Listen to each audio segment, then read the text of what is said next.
Well, Oh, they're on the back porch. I guess 10 years ago, no one would have dreamed that something like this would take place in this house. I'm unclear on whose house this was. His brother, Pierce.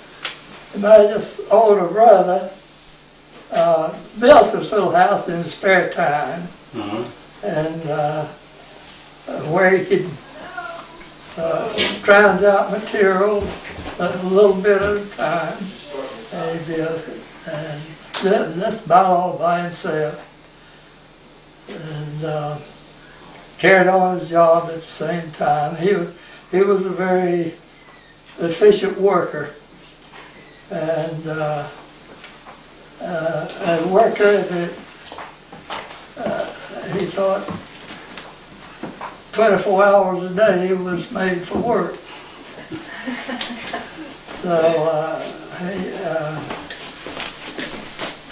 So they put in a lot of time out here, and of course the way it was set up,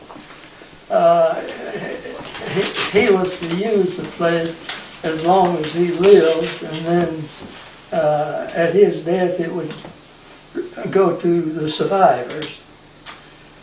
So there were 3 survivors at the time. My oldest sister Grace, my youngest sister Louise, and myself. And before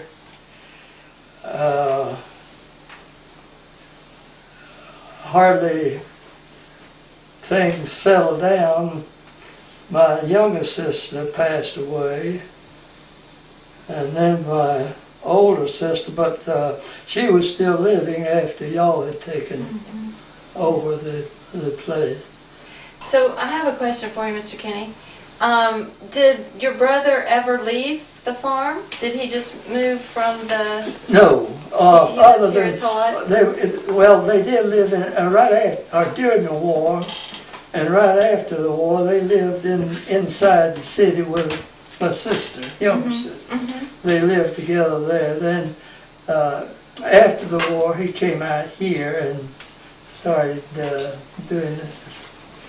So that is when the agreement took place, that he would come and be caretaker for it, do most anything he wanted to with it while he was living, because he was denied the chance of an education that the rest of us had. And they didn't have any children? No children. No, they had no children. So, Mr. Kenney, I recall a story you told me about when Pierce died and his wife Pearl wouldn't leave the house because there was something hidden underneath the bed. Do you remember that story? Underneath the, I think you're talking about a treasure. Yes, yes. I believe it was $60,000 in cash. And a bucket. And it had under the bed. Yeah, I believe a big coffee can, wasn't it? That's what I remember, a coffee can. I want you to know we looked through this house when we were working on it. We kept waiting for that other $60,000, but we never found it. And where did that $60,000 come from? Do you remember? Oh, yeah, strawberries. Strawberries. Vegetables, he grew vegetables. So he worked at the university 8 hours a day, then he would come home and spend another probably 6 or 8 hours raising vegetables, and he was pretty much in the strawberry business. Now, all of this out here was strawberries. Yeah. Right on the roadside, so he didn't have any trouble selling strawberries. Just a matter of gathering them fast enough. Tell him about the deer eating his okra. Well, yeah, right across over here, he had several rows of okra. 9 rows of okra. And one day we were out here one afternoon, and we noticed that okra missing, We went down to take a look at it, and it was just snipped right down to the ground. They had eaten it to the ground, It was big okra up I like couldn't that. believe it. Y'all better feed these deer. Have you So they seen, don't want to eat your, have you seen how Yes. high our fence is in the garden? Did you drive down the road? no. When you leave, maybe you can drive down the road because our Okay. fence is very high. Because we learned the hard way the first few years. Yeah. Well, you found a lot of arrowheads out here too when you were younger too, didn't you, Mr. Kenney? Arrowheads? I'm sorry. Arrowheads. Oh, yes. That's over just left of the Three Oaks Avenue going in.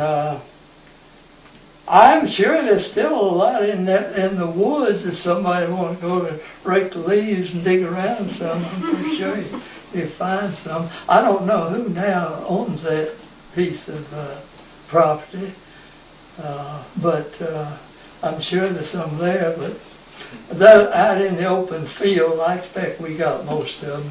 After each time we would plow, and it would come a rain, we'd turn those up on the top of the ground. Come a rain, it would wash the dirt off of them, and then you could just see them shining around on the ground. Oh, we'd pick them up, take them to school, and trade them for pocket knives and marbles and that sort of thing. And that was part of the country boy living. I think where you told me you found most of the arrowheads are on y'all's lot and y'all's lot, I believe, Janine. Really? I think so. Just a little bit past where the farmhouse is. No, it's on down, Outside? beyond, it's, Or is it beyond the no, cemetery? it's just this side of the cemetery. Cemetery. Yeah. And, Let's go raking. Yeah, y'all too. Yeah. Well, one of the stories we remember from when you came before was when you were telling the kids about how you walked to school in town. Yeah, transportation wasn't like it is now. And we didn't think a whole lot about walking and riding on a wagon and that sort of thing. And if you had a chance to ride in an automobile, it was kind of a bonus. But it was hardly anything just think about strike out from the university to have to walk home, because if somebody come along in a Model T or Model A, maybe pick me up. They wouldn't pass me by if they came by. That's Think about 7 it. miles. He There would just walk 7 wasn't miles. anybody on the road. And it's just dirt road then. I don't like to hear that one. So, Walking maybe at night. And of course, it wasn't then like it is Moonlight, now. night, You can't trust people now. You're all by yourself, no problem. But your first school was there by John Collier in the little Yeah, triangle, right? That's where our elementary school was.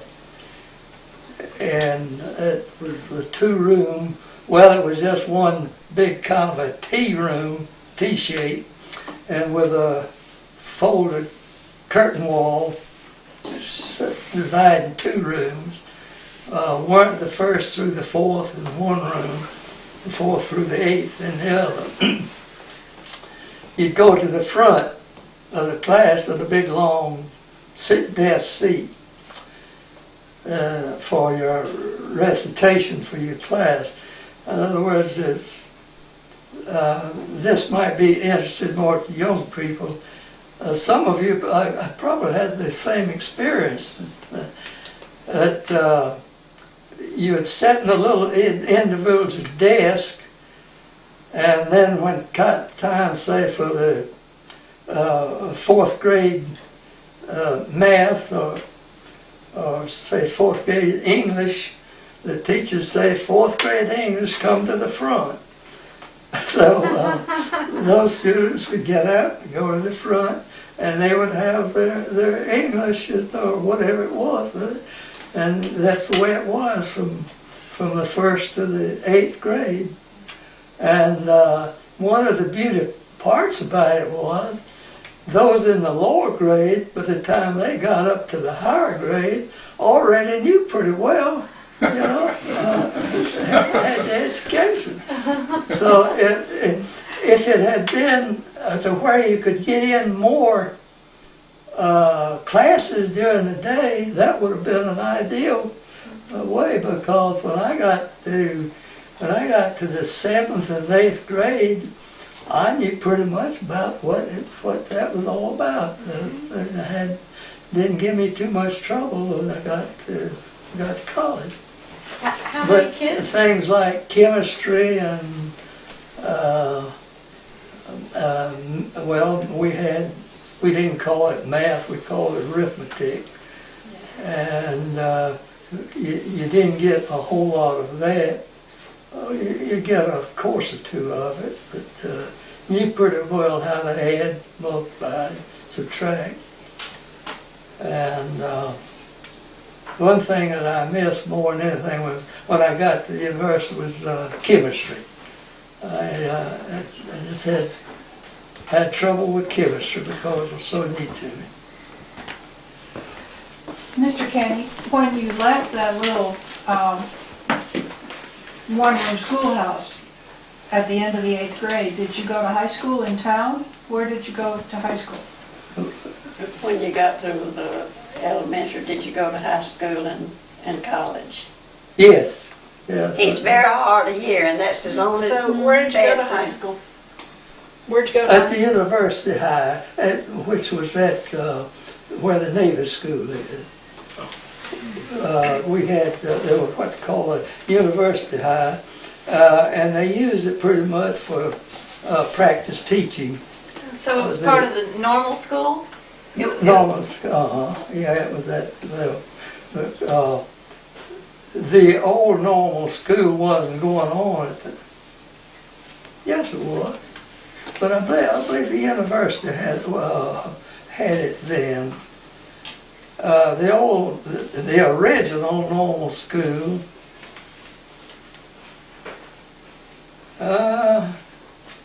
No, in the beginning when I first started. You see, I missed 4 years of school because of the depression. At the 8th grade, I had to stay out. And that's when my brother and I had to stay out.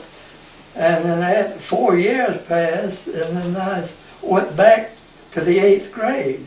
And I was pretty much an adult by the time I was in the 8th grade. And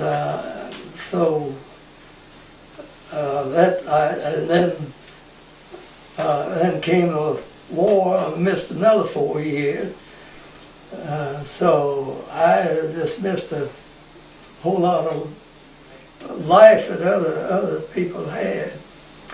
But I picked it up, gained some in other ways. So, Mr. Kenney, Jim and I have been looking at old maps, and we noticed that where the school was, where the elementary school you went to was called Gum Corner. Do you know why it was on the maps? It's identified as Gum Corner. Do you know why? No, I never heard that. Yeah. Who knows? Maybe just that map drawer decided to name it Gum That Corner. was never used when I was. Must be something new. Yeah. Was it called anything when you were there? Or just where the school was? I just went to school. Yeah. And Mr. Kenney, how many kids were in that school? I'd have to estimate. I expect there were probably probably between 75 and 100. Wow. Wow. Yeah. And your mother taught there at one point, didn't she? Not fully. She substituted. Okay. She didn't teach much after they married. She taught in the mountain schools while doing most of her teaching. She taught adults. She taught them from this what we call the kindergarten Mm-hmm. on up to grown men, Wow. grown women. Wow. In a one Oh, one room. one room. She just had one room, yeah. Wow. And did your dad buy the farm here? Or My father did. He bought the farm from my aunt, and I can't go beyond that, where Okay. she got it. okay. But there was some records of a trade between Indians, the Cherokee tribe.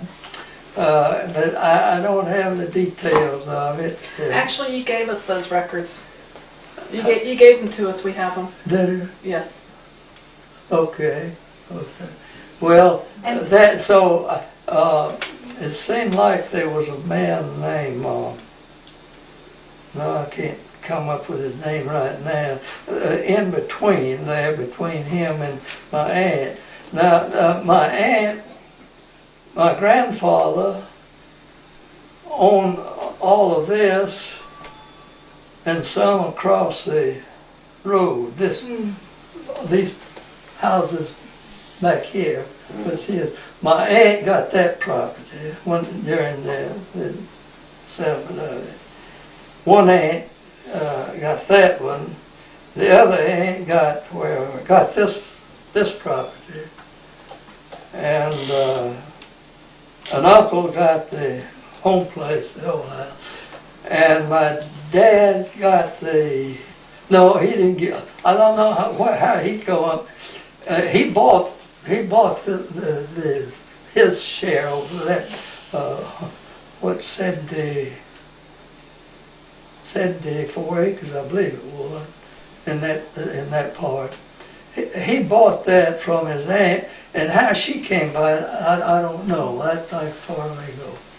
Because I always wondered when I look at the map of Athens, Clark County, Kenney, the farm, is part of Clark County, even though it looks like part of it's over into Jackson County. And I always wondered, how did it get to be part of Clark County? Well, there was, you notice, if you remember the map of Clark County, it's got a little bulge out here on this. Yeah. Yeah. Well, that was it. We understand that our Kenney people seemed like they had pretty good influence with the county people. Well, they were old settlers, and they did pretty well with them.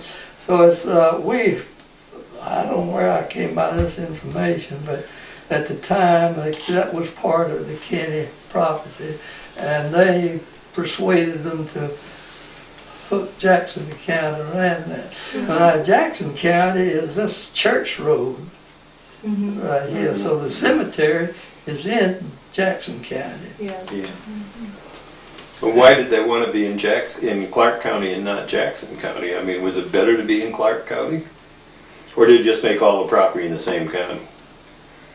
I'm sorry. Why did they want to be in Clark County instead of Jackson County? Well, for tax and things like that, he wouldn't have to go to Jefferson to take care of just a little bit of property, and that's the main thing rather than. So I know that some of y'all may already know this, some of you may not, but the piece over there where the Goggins live was originally part of the property that Mr. Kenney's grandfather owned.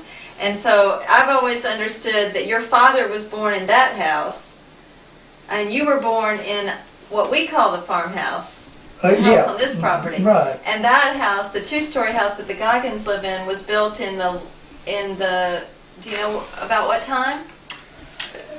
I don't know.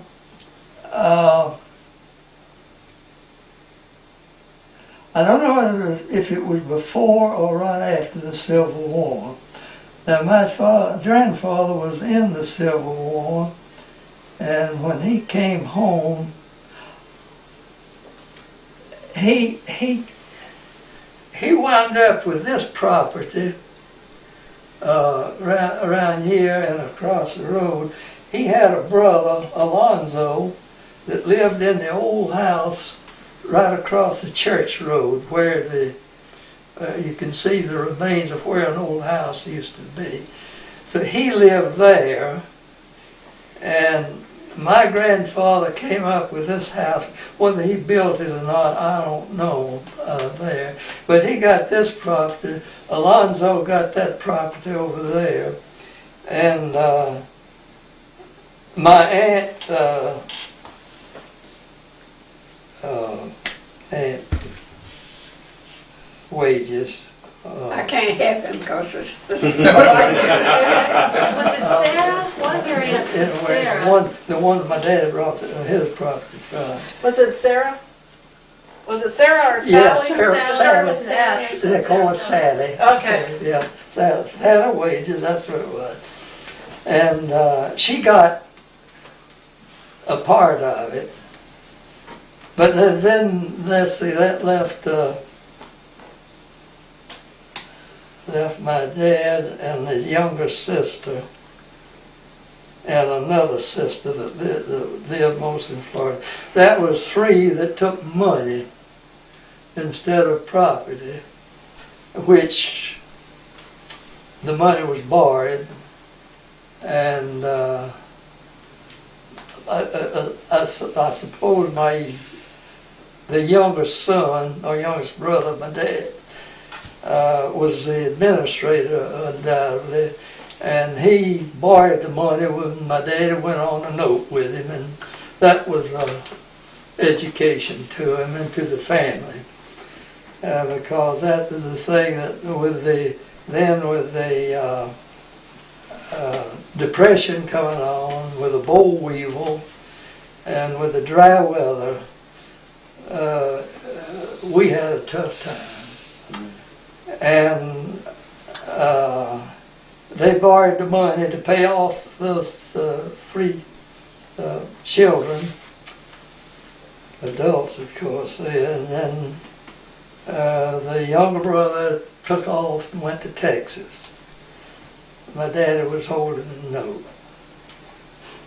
So that thing was a bane to our existence, was that note that he had to come up with. In fact, we never did pay it off until my brother paid it off finally after the war, after Civil War. It was rough. It was so great that y'all were able to keep the property. It was really great. Yeah, well, yeah, that was the one thing that my dad intended to do beyond all else.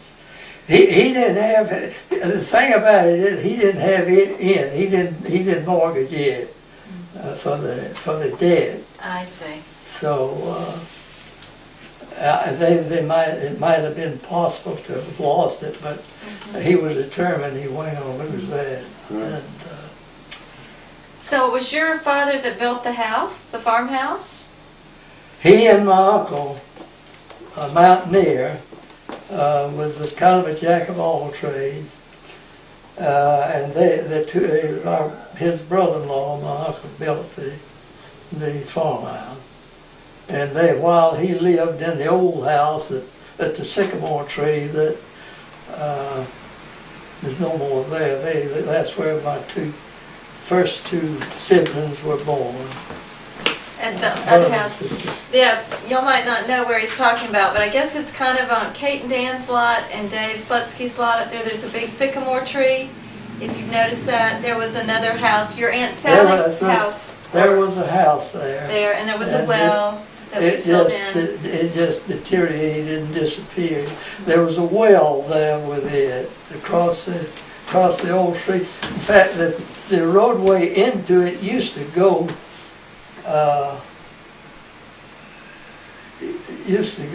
up the line, across the Fowler property, and into that road that turns back this side of the Collier Road that goes back down to the river.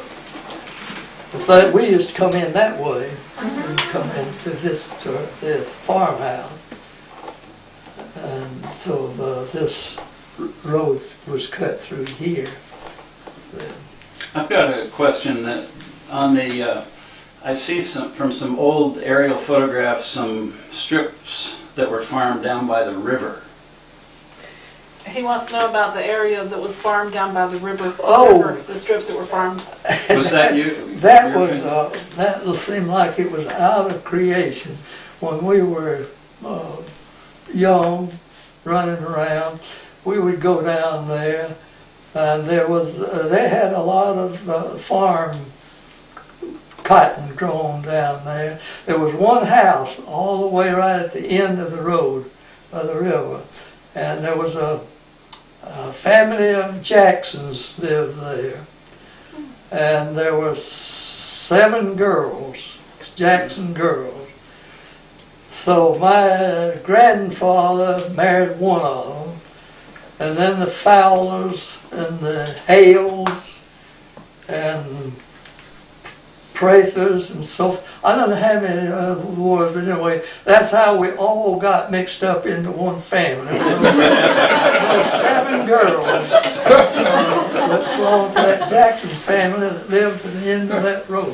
Which road are you talking about? Where was it exactly? The house, That was the road. if you get on that, well, it's been years since I've been down there, but if you get on that road and just follow it to the end, it was sitting right there, as far as you could go, unless you went into the woods. You can see it on the old maps. Can you? Yeah. Okay, well you have to show them. Well, tell us what it was like when y'all were young. What'd you do during the day? And What did you do when you were young during the day? worked. Yeah, I know. he tells those are silent questions. God, we chopped cotton and 6 days a week. Our neighbors would take Saturday off and go into town, but not us. It's, we just worked. Saturday afternoon was just as same as Monday or Tuesday. Well, now you had cows too, right? Did you have cows? Cow? Uh-huh. Oh yeah, cows. Yeah. And you didn't, I think you said once y'all used to take them down to the river? No, now that was the people on that road. My uncle that I was talking about helped my dad build a house. He was a tenant out there in that house. I guess it was when they built this one. They were living. He and his family were living there, and he was the overseer of the Fowler farm. All of that property that was south of there and east, where Ms. Fowler did live out there. You know, all of that used to be the Fowler property, and what were we talking about? Cows. Did someone keep a cow down by the spring? Oh yeah, they talk about the cows. Yeah, they had cows, but they didn't have no pasture.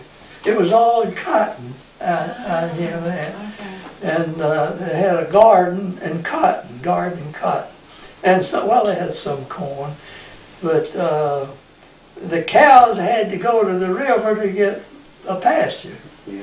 Well, they had to drive those cows from this house the first house.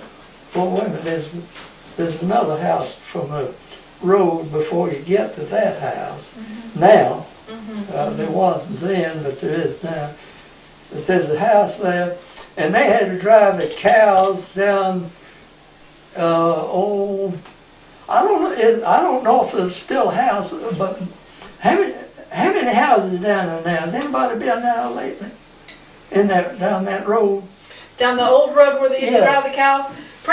That's actually behind Bill's house and Delene's house and Nancy's house.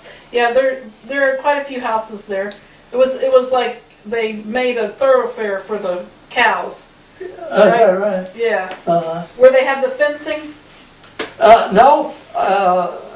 Well, yeah, yes, the fence there, but they would take those cows, and we, as kids, would go always tag along with them because it was just something to do when we had the opportunity to be there. They'd take them early in the morning and go back and get them in the afternoon. and they would take them. The fence would come right up almost to that house behind. There was spring, that spring down there, and then right back upon the hill was that old house. Okay. And right just beyond that, the woods came, and that's where they turned the cows loose, and they would wander all the way to the river to find some grass down there. Then in the evening, they would come back. They would be there waiting for them when they go back to get them, and open the gates, and the cow would just come right on back up the road to the house and barn there. And that done every day. How many were there? How many cows did they have? Oh, lots of 8 or 10. And he was, my uncle, grew and trained 2 steers. Huh. He built the yoke farm and all the other equipment. He did logging with them. He was also a sawmill and sawyer. He sawed lumber on the sawmill. He's a blacksmith. He did blacksmith work, horseshoeing and that kind of stuff, wagon wheel repairs and that kind of stuff. And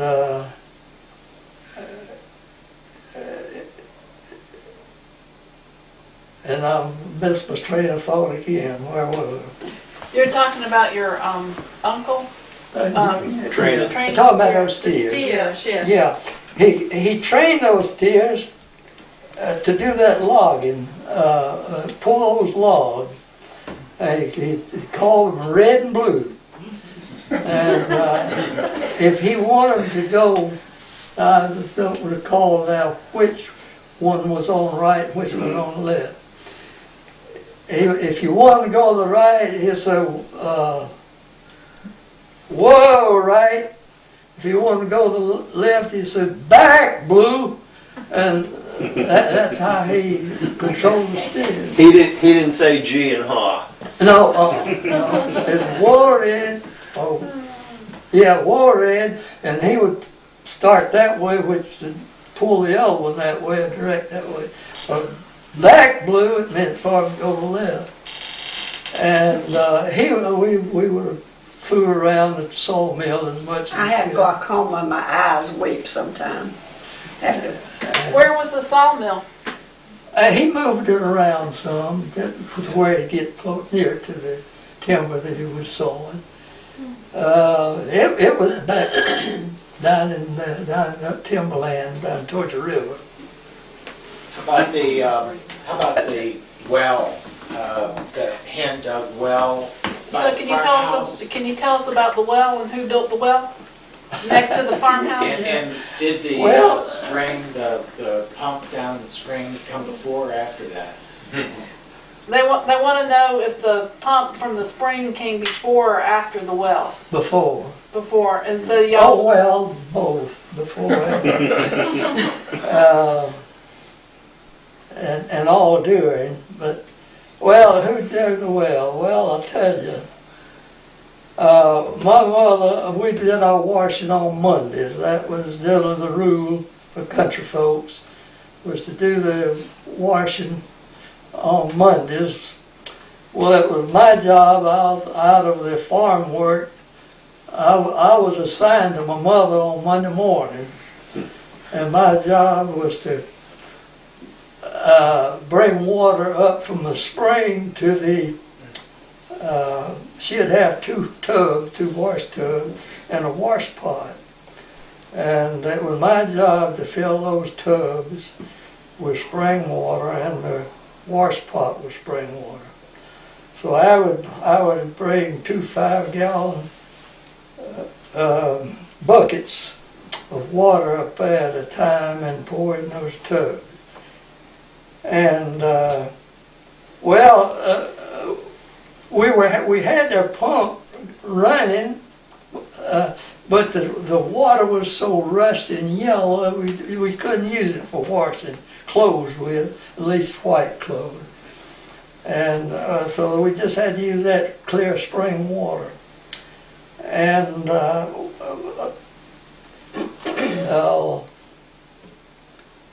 I would do that for her, and then of course we had the old battling block. That my job to beat the dirt out of the clothes on that battling block. And, so. I'm glad times have changed. But getting back to the well, I mentioned that because that has always been the bane of our living over there with the water. You know, this is about the highest point in the county. And you got to go at least 100 feet even for the ground to get moist, to get water. That spring is just about exactly 100 feet high, lower than the height of where that house sits. And we didn't exactly take that into consideration as we should. We thought that we could probably hit water somewhere between there and 100 to 125, 50 feet deep. Well, we talked about it some and didn't do anything about it. We still was bringing water up from the spring. And so one day, my dad was either out in the field or he'd maybe gone to town for some business.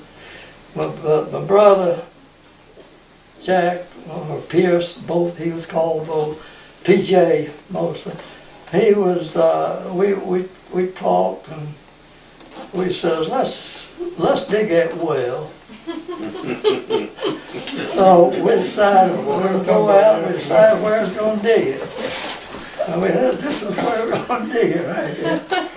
So we got us a string and we put down a pin and we got another, and we marked 4 feet diameter around this way. And this is where we're going to start digging well. We started digging. And we dug down.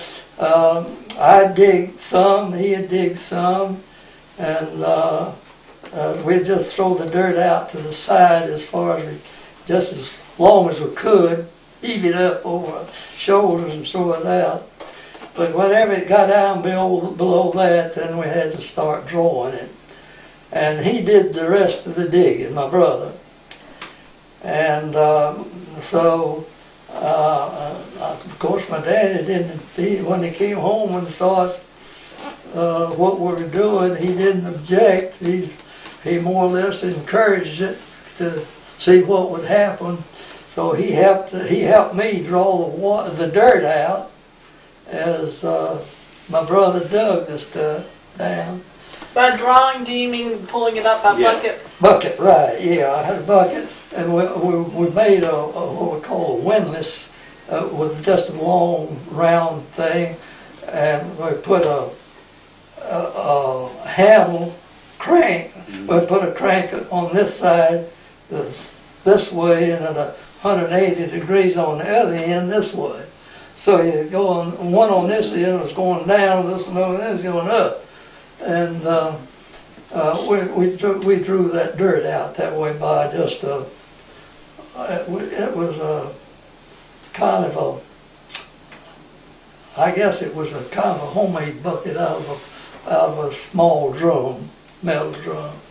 How long did it take you to dig it? Well, we did it not all at one time. We did it when the ground was too wet to plow, or a hole or something like that. Did you get water? I'm sorry? Did you ever get water? We got water, but it wasn't satisfactory.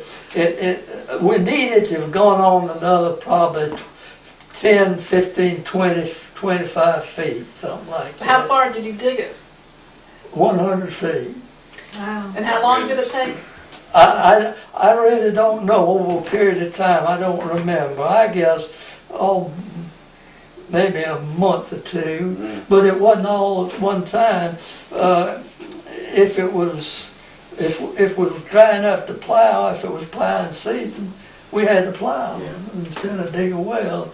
Or if we had to chop cotton, we had to do that. I don't remember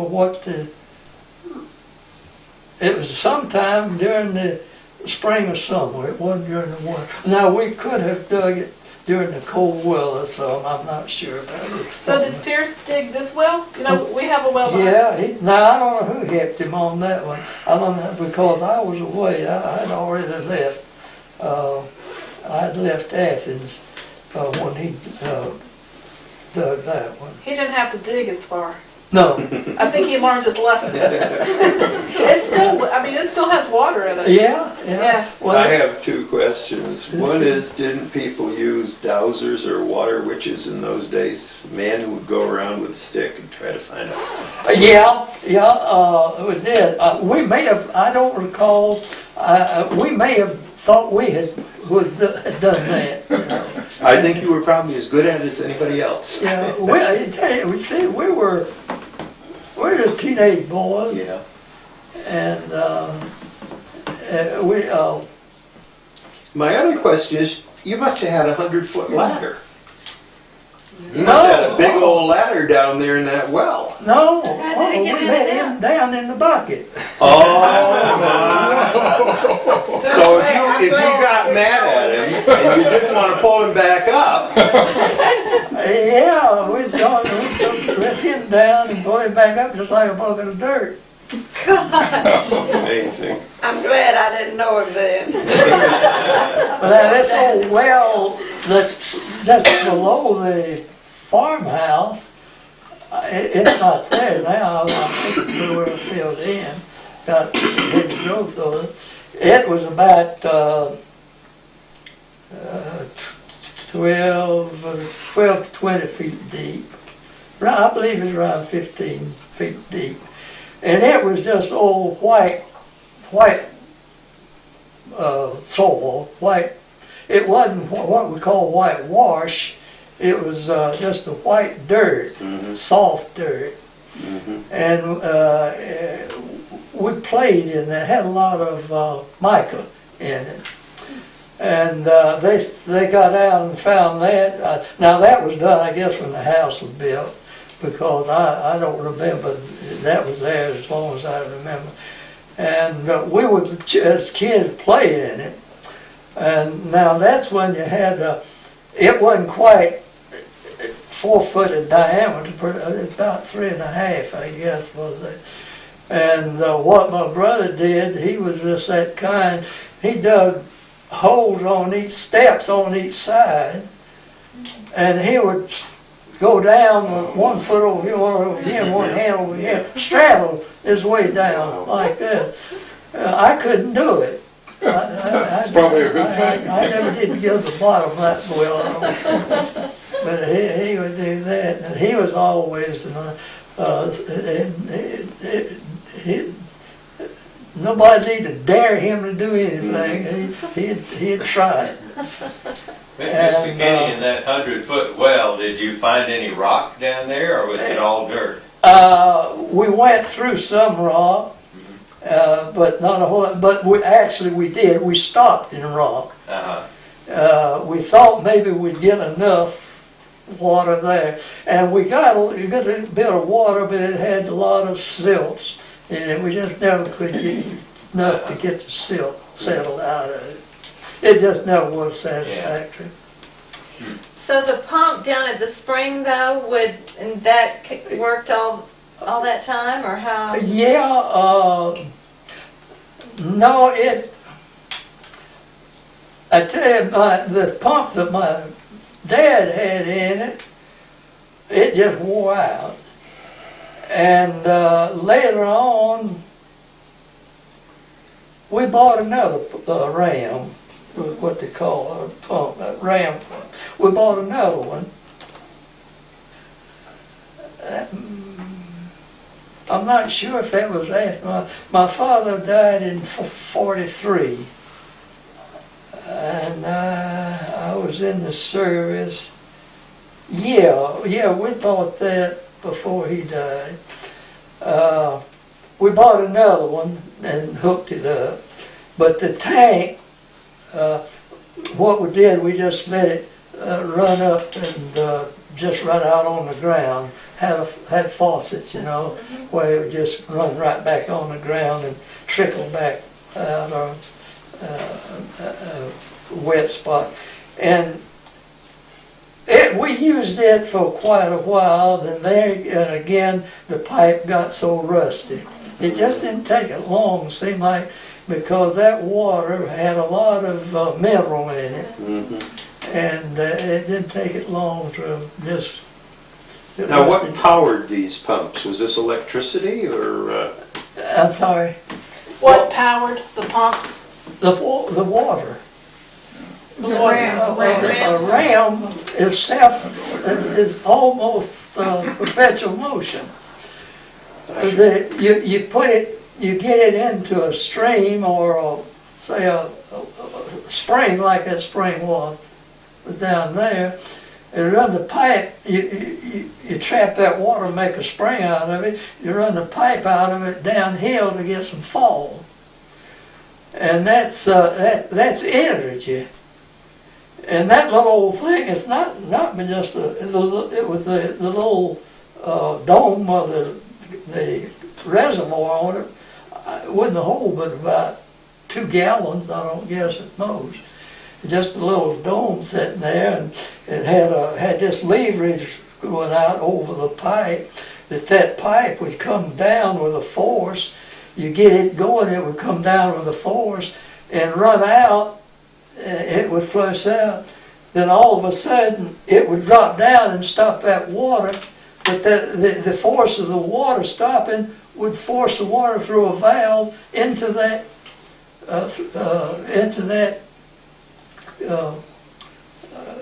reservoir. And when the pressure, you get that reservoir full, then that pressure just kept building up enough to where it forced the water. Would bring it uphill. Yeah. It run 24 hours a day, just as long as that water was running. And it would give some trouble, especially when you have a lot of big heavy rains. Water would wash down on it and trash, and you'd have to go down there and clean all that trash away from it, get it started again. It kind of sits to get the balance in it. Yeah. Oh, I see my dad sit there on top of that thing and work at that thing and sit there and watch it and work and see if it's going to keep running. But it was fascinating to watch. It is fascinating, yeah. So, Mr. Kenney, down by the spring, there's a cement you know casing down there. Do you know who built that? And what it Yeah, was my for? brother did that. He and Pierce? he and my brother-in-law. And what did they use it for? It's still down there. What did they use it for? What? Well, tell me again where it is. It's down by the I thought spring, you were isn't talking about it was the spring. Yeah. There's a cement casing down there. It's Are you like, talking about the stone? That is an old spring. So that's where the spring originally came there, and that they encased it in stone. Is that what you're saying? Is the culvert still there? The culvert's Yeah. still Okay. there. Yeah. They tried to make another one then. That's what I seem like I remember that my brother-in-law and sister lived there for a number of years after the war. While he was building this house, they were living there now. Oh. What was the age difference between you and Pierce? 2 years He was 2 years older. older. Mhm. so what year were you born, Mr. Kenney? Hmm. What year were you born? 18. 1918? Uh-huh. That makes him 90 years old. And what year were you born, Mrs. Kenney? 23. I'm 84. He's 90. And his mind is much better than mine. I think all my cooking has taken my mind. Yeah, I got a question. He can remember everything, and he reads all the time. That's what helps.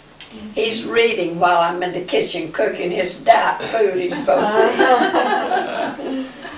Mr. Kenney, there's these conservation ridges, soil ridges in the fields around here, to stop erosion. I'm talking about the terraces. Yeah, In the when field. were they put in and how were they put in? Do you know who put in the terraces in the Oh, fields? yeah. Those things were in there. See, where you just had cotton and corn, there's nothing to hold soil. And boy, when you have a heavy rain, you'd lose, gosh, don't tell how much soil. You know, you go out and see these big washes. That's where they just carried the soil. So you had to put them in put those terraces there, and they'd been there. They were there when I remember, so long as I remember. Of course, we put some in since I was working there and all, but they were put in by my family, my dad and his people. So with horses or? Yeah. They'd have, well, they'd make us all kind of A-shaped slide frame, and they could hitch about 3 or 4 mules to one of them, and they'd ply it. They ply it up and get some loose soil there, and then they'd take that thing. It was just like a moldboard plow kind of, but it was homemade, and you could ride that thing, and you could tilt it up to throw it up. But of course you laid it off first. My dad had a 5th grade education, but he was smarter than I was than I ever was after college education, because he figured out the fall. Well, he could read enough to read the bulletins, the farm bulletins that were put out, and he'd get all he could and read them and study them, and he was a really up-to-date farmer as best he could with what he had to do with. On Sundays he would study his seed catalogs, and he'd have a stack of those always. He knew his plants, his seeds, and things like that, and he just loved the farming. And they laid off a lot of these terraces, in fact most of them, and the way they did it, they made them a frame it's about a 12, 14 foot, say a 12, 14 foot straight 2x4, and they'd put 2 legs on each end to level it, to make a level to start with, on about so high, and then they'd put a plumb level on that and tack it around to hold it right in the middle of that thing, and you could lift it. And you'd take that thing and you could get the level of a point from that, say 14, 15 foot piece of 2x4 from this point to that end over there. And you get that on your level, and one end you'd move it up or down depending on which way you wanted the water to go.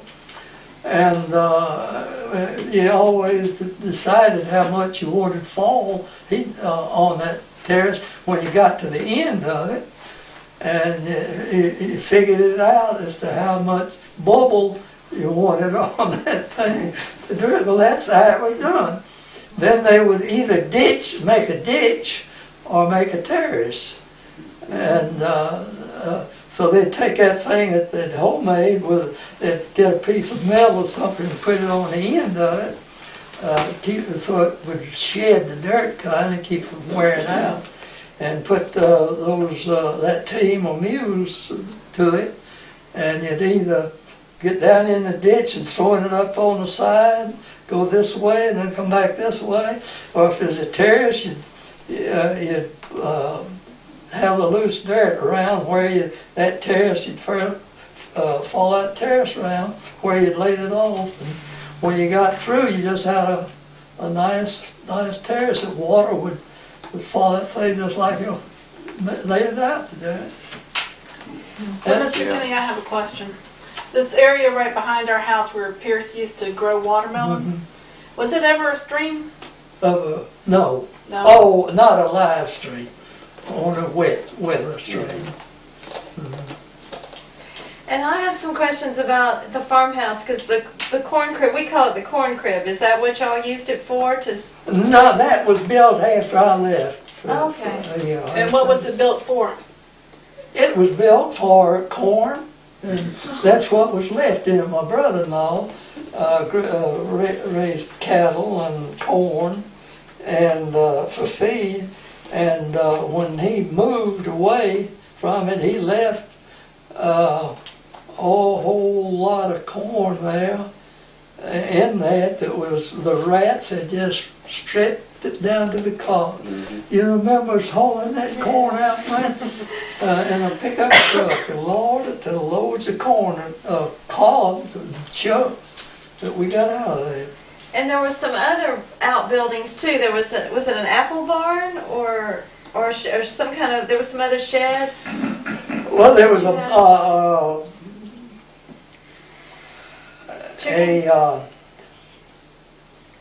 machine, what's called machiner's shed, and it was a machiner's shed, and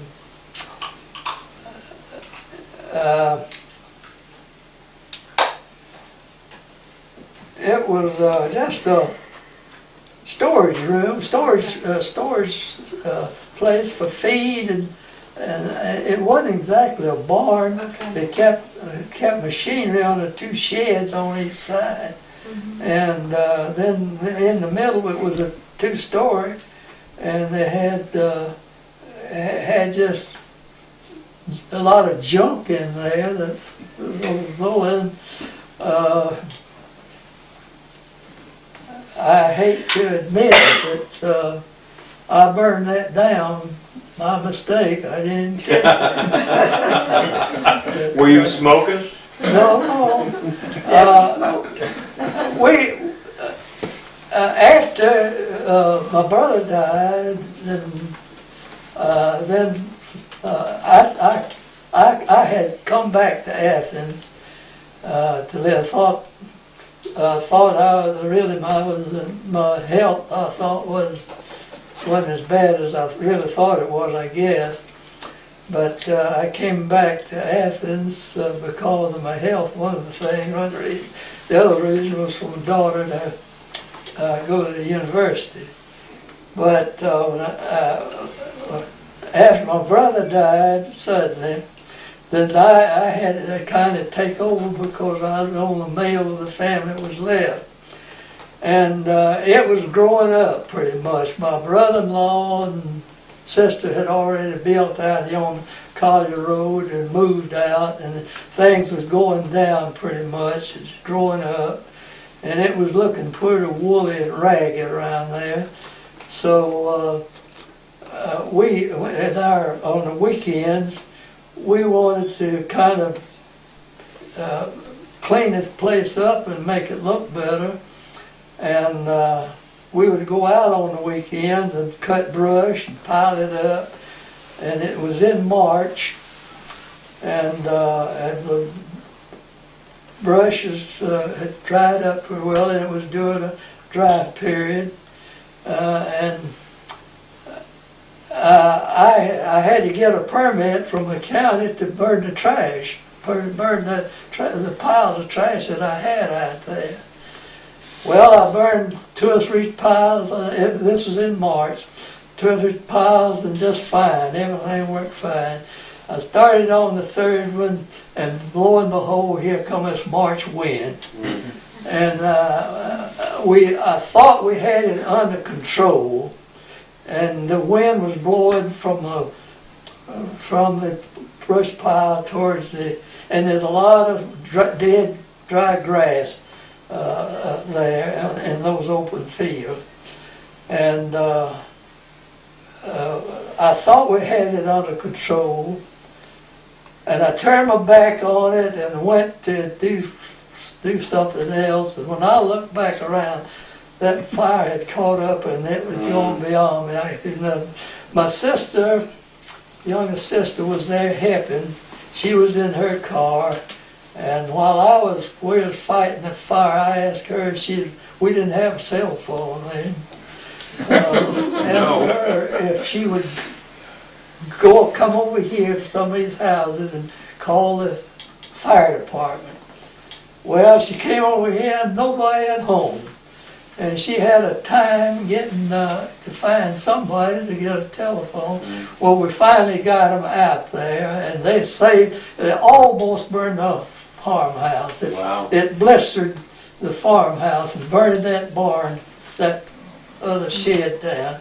It burned it down, and it almost blistered that house when the fire department got there. But turning about the other buildings, the barn was in all that. It had been Important. well, it was just one room. It was a pretty good sized room, and the cotton, you could stack that stuff up to the ceiling, just about. And of course, we didn't keep many bales in that time. We loaded it on, carried it to the gin to get some money. Pay for the fertilizer that was there, and then maybe you get a pair of shoes. Tell them how old you were when you started plowing the mule. Oh, I guess about 7 years old. Oh, 7 years old. I don't see how he could see over the plows. Well, it is. Up like that. Mr. Kenney, when you were growing up, did you have electricity? Did you have electricity growing up? Only finally, when the REA, that was in what, Roosevelt's REA, what year was that, 32? Around then. Yeah. Yeah. Well, we got electricity. I was a freshman, I reckon, that would have been in 48. 48, I believe that's when we got electricity. They run the line from over here to this line over here. We just had a little line of poles and 2 little wires running over that at the house, and we had, I believe, 2 circuits in there. Everything was run off of 2 circuits. Was the dam built at that point in time? When was the dam built? The dam on the river. Oh, now that the first one, the old one was built way back before I was born. But now that the one that's there now is there, put there, probably 30, 25, 30, maybe 40 years ago, 30, 40 years ago. Maybe not that long. But the old one, it was made out of rock, just stacked rock. But this one, I believe, is poured concrete. And the original road into the property was over here on the other side of Skipper's, between this property and the next house.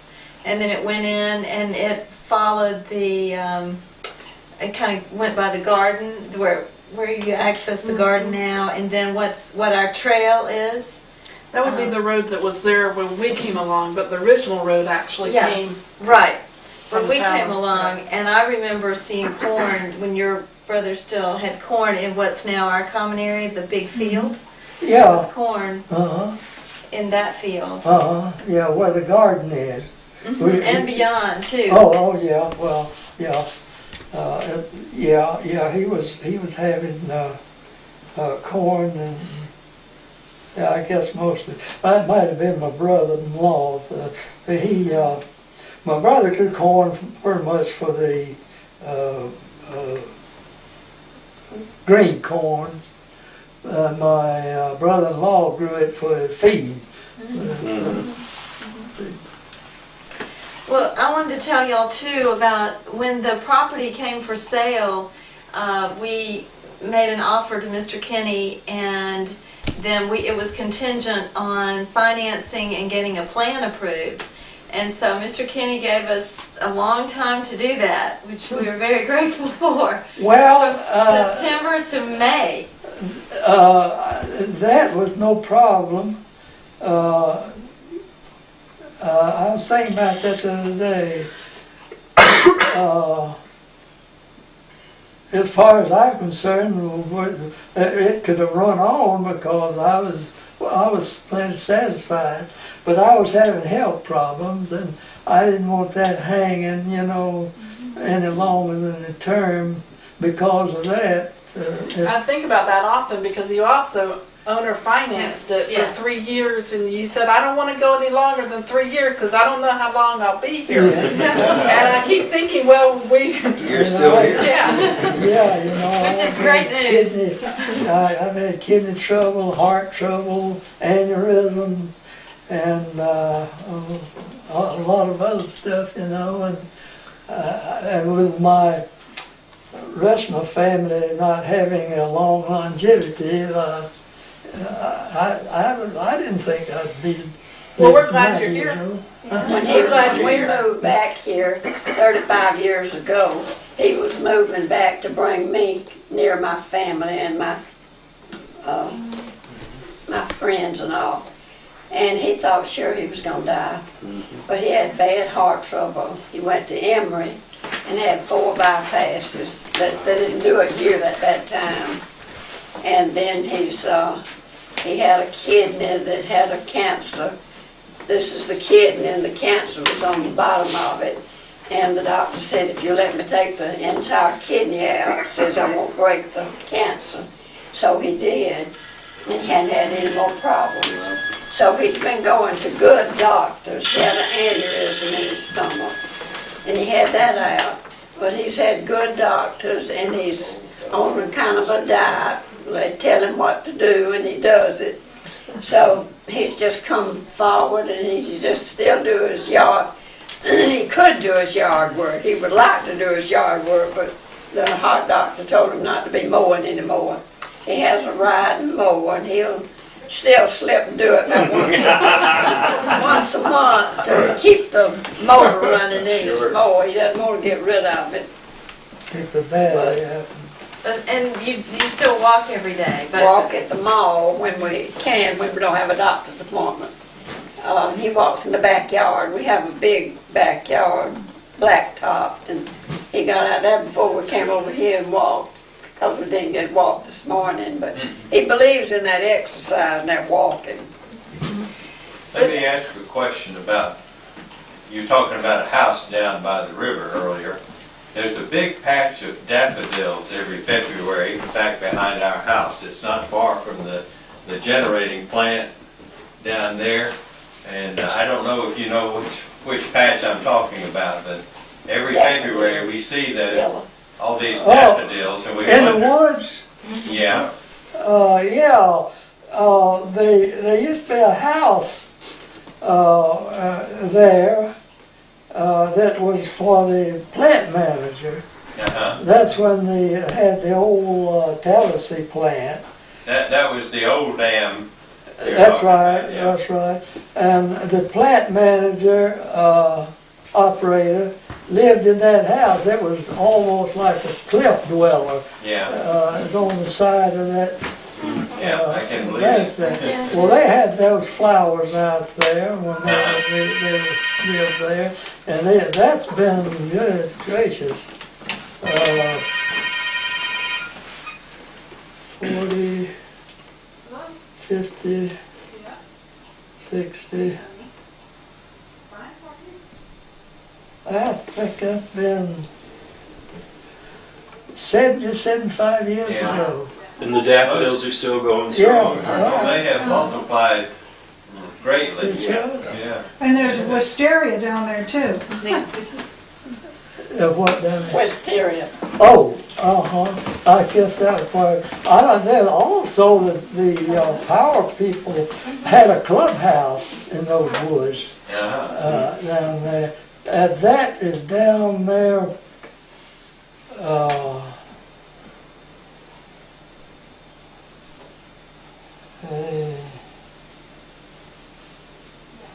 where the opening is, adjoining the property, the opening where there used to be a house, where the dam, right east of the dam, there's an opening there, and right up in where that road that comes by the dam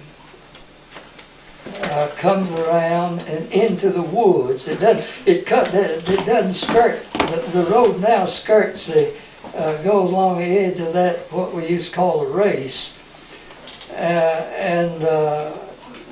but this road came into the woods, and it came up to this house that we're talking about where there was daffodils on. Well, out on the right of it was this big clubhouse. And I'm surprised that there's not something left there that shows that structure was there at one time. Yeah. Because it was a huge house, clubhouse that they would have parties and things and set the woods on fire down there.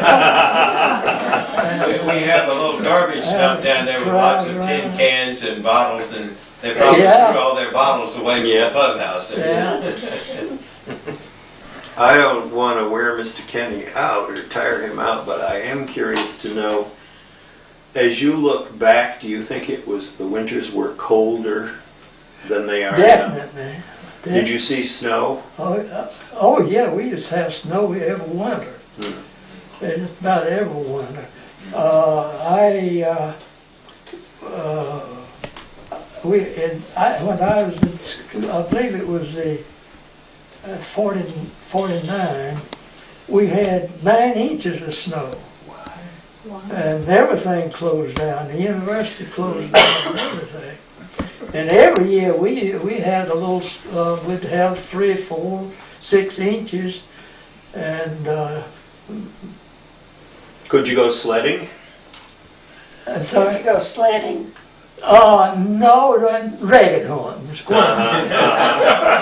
Because you could see the tracks in the snow. Yeah, we thought we was tracking them, but never did run them. Oh, we did sometime. We would really look up on a little old rabbits.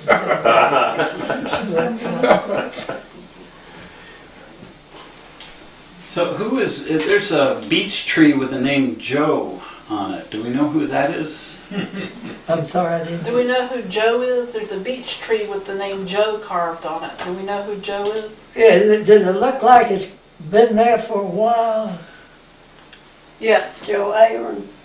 Yeah, that's the reason I asked. If it's... Yeah, a long time. It's down near the stream that comes out from the spring. It's not over on that steep hill, is it? Yeah. Yes. Oh yeah, well that was there. I don't know. That's been there. There was several more on it. I don't recall. You know, those things will grow and expand to where they're just completely being liberated. But I know, yeah, that tree was carved on several times. But I don't know who it was. Wasn't your brother-in-law? No, that was before them. So how did the two of y'all meet? I was in the service in Fort Benning, and my brother was in the insurance business in Montezuma, Georgia. That's where I lived. So I went over weekends to visit, didn't have anything else to do on the weekends. Yeah, a lot of times. And it wasn't but 60 miles, I believe, but I'd have to ride a bus, so I didn't have any other transportation. And did you grow up on a farm, Mrs. Kenney? No. I was working in a dental office as a dental assistant, and we were cleaning his sister-in-law's teeth. And she says, Elizabeth, I want you to come over and have supper with us Saturday night. So my brother-in-law's coming from Fort Benning. And I said, well, okay. And so she says, be there at such and such a time. So I went and we had spaghetti for supper. And he wouldn't talk. He was very dignified, and I thought, well, he just won't talk. He's not a talker, and I like to talk. And so we had a good time that night, talking and getting acquainted.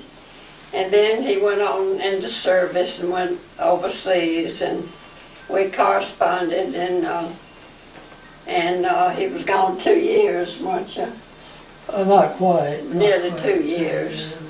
And when he came back, he proposed to me, and I accepted. And we had a home wedding in my home, my big living room. Just had our families.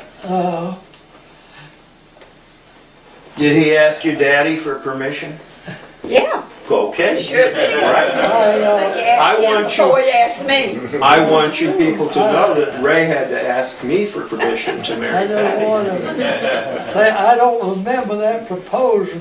I think that thing just kind of come together. In a formal proposal minute. And then, how many children did y'all have? 3. 3. Have 2 girls and a boy.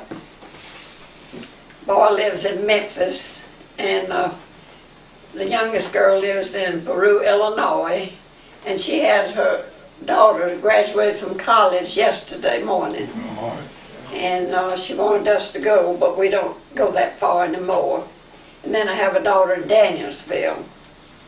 So we have one great grandson. He lives in Nashville. My son in Memphis has him. He lives in Nashville. And he's 1 year old. And I like the Braves. I watched the Braves ball game. I left it to come over here, and I don't know who won, but they probably lost. But the little grandson knows I like Braves. I mean, they know it. So they bought him a Braves shirt, a red Braves shirt, and had his picture made and sent to me. We haven't seen him yet, but we hope to see him soon. They're going to come sometime before long. So, Mr. Kenney, what was your career? What did you do? I finished in ag engineering, major, and after the war I worked with the ag engineering department at the university. With a project with I worked with the engineering department there in Athens on I taught a class and did some research work on fence posts, preserving fence posts for the department. Then we moved to Tifton, Georgia, to the experiment station to work on peanut harvesting equipment. And, you know, at the time, right after the war, there was still a lot of hand labor in peanut growing. So that became available with it was a three-way project with the University Engineering Department, the State of Georgia, and the U.S. Department of Agriculture. I had 3 bosses I had to please and work with. So we were there 5 years at the experiment station on that, and then I went commercial with the Columbus Iron Works or Southern Plow Company, working on machinery. They were also going from horse-drawn equipment to tractor-powered equipment. So from there I went to several other different places, to Mississippi and to Memphis. That's how my son wound up in Memphis. Was in Memphis for several years. Came back to Mississippi and then back to Athens. I was in, when I left Mississippi coming to Athens, nothing to do in the engineering phase for me. So, and it was during the Depression too, that they call it a recession, but it was tough. No one was hiring nobody. So I just got my saw and a hammer and started building modifying and building houses. Did that for the rest of my, retired in '88, I believe it was. And then, what piece of farm machinery got the tip of your finger? How'd you lose your finger? Oh, that was I had a little in Meridian, Mississippi. I was wasn't much doing there either. I'll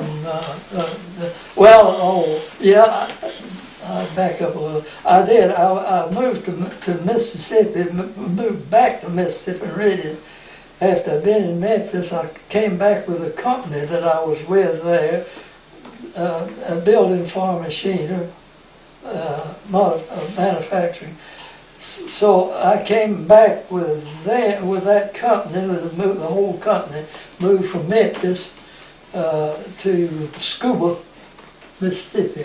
That was out near Meridian. So we moved to Meridian, and I came there, and then the recession hit, and the company had to start cutting back, and so they just cut back my job altogether, and so I had to find something else to do. So a friend of mine and myself started in the molding business, wood molding, putting this trim around this thing like this here, and door molding, that kind of stuff, base molding, and door jams, things like that. So I set up. When you cut your finger off, Yeah, that's what you want I'm to getting know. up I was operating that thing, first time I'd ever seen a molding operation. I'd never seen one before. And so we rented this little old place. It was a molding place several years before, but it hadn't been used for anything, just an empty building type. So we bought a molding machine, first time I'd ever seen a molding machine. And we set that thing up, and we started a business molding wood. And I was having trouble with it. That thing has cutters on it that are turning 36,000 RPMs a minute. They're moving, you can't see them. The blades, you can just see the hub of the thing. And I was trying to get the thing adjusted, and it was getting dark, and I hadn't turned the lights on. And I cut the thing off to check something, and I thought the things has already quit turning. And I stuck my hand down on top, one of them, to push down on one of the guides that looked like we were riding up. And that thing was still, it wasn't going as fast as it was when it was full speed. So it took my whole hand, crushed it and messed up. And this one was, the doctor cut that one off, and this one is kind of, you can see the fingers a little bit deformed on it. But that was, but I went on with it for a while until the Japanese got all my lumber, dry lumber, all the logs, the lumber and everything. That was a big lumber area down there. And they told me when I started in the business that that I checked with them, yeah, we'll furnish you plenty of lumber, you don't have to worry about that. But it had to be killed right. And about that time, the Japanese came in over here and started buying every piece of green rough lumber they could get. They loaded that stuff on their boats and ship, and they would process it, dress it, and everything that would be finished product when they got back to Japan. Well, there wasn't a piece of dry lumber to be had after I got set up in a different location. And we were really going to do good with it. And I just couldn't get the lumber, and I just give up on it, and that's when I decided we'd come back to Athens. So here we are, isn't that enough? I think I'd be glad to have y'all know it all now. Well, I have one last question. I believe, Miss Kenney, you said one time that the night you spent in the farmhouse was the coldest night you've ever spent. Oh, yes. I thought I was going to die. I was used to a warm house, you know, and he wanted me to come up and... Well, she had to come up. Had to come up. You tell her what, you couldn't find any place to live around Athens then, after the war. But we did find this little house over there in Five Point with Miss Lennon, Miss Lucille Lennon, old lady. She had a 2-story house. She lived in the top story, and we wanted to rent the bottom story. Well, in order for her to rent that, she had to see her and talk to her. So go ahead. Sure. So did she let you move in? That's why she was up here sleeping in that farmhouse. It was so cold, you know. I was used to a heated room. So cold, and we slept in the back room, and I think I just froze to death all night. Well, thanks so much. We really appreciate it, and we want y'all to stay a little longer. We have dinner, but we also have birthday cake. So we hope you'll stay for dinner and then have the cake for dessert. But if y'all can't, then we'll have cake now. Well, I guess we better go on back. I tell you, if you don't, well, I'm going to say we'd be glad to have a piece of that birthday cake. Yeah, well, then we'll have dessert first. Okay. I'll try not to cut you. Would you please go give this to the kids? Yes. Sometimes leftover birthday cakes. You smell like cilantro. Nancy? Oh, there you are. I'm not sure where I put down. No, I had to be totally. It was the first time I had shaved, with a razor probably in 10 years. Yeah, it was almost a surprise. Well, and reading a little bit. And I want y'all to come down to my house sometime. I got my driveway fixed. It's much better. So you have to come sometime. Yep. Do you ever get to go to any of the Braves games? No, I just see them on TV. The first several years I knew Mrs. Kenney, she kept calling me Chipper because of Chipper Jones. And finally she looked at me and she said, there's this player on the Braves named Chipper. If he can stay well. I knew we were long Thank you for coming, Mr. Kenney. Called me Skipper. Well, thank you. I enjoyed it so much. Good to see you again. And come by the cemetery anytime. Well, we drive down here once in a while when we come over to the cemetery, and we'll whip around down there, and we seldom ever stop, but we take a look over there. Remember, it's all still 85. Okay, we'll have to celebrate yours too.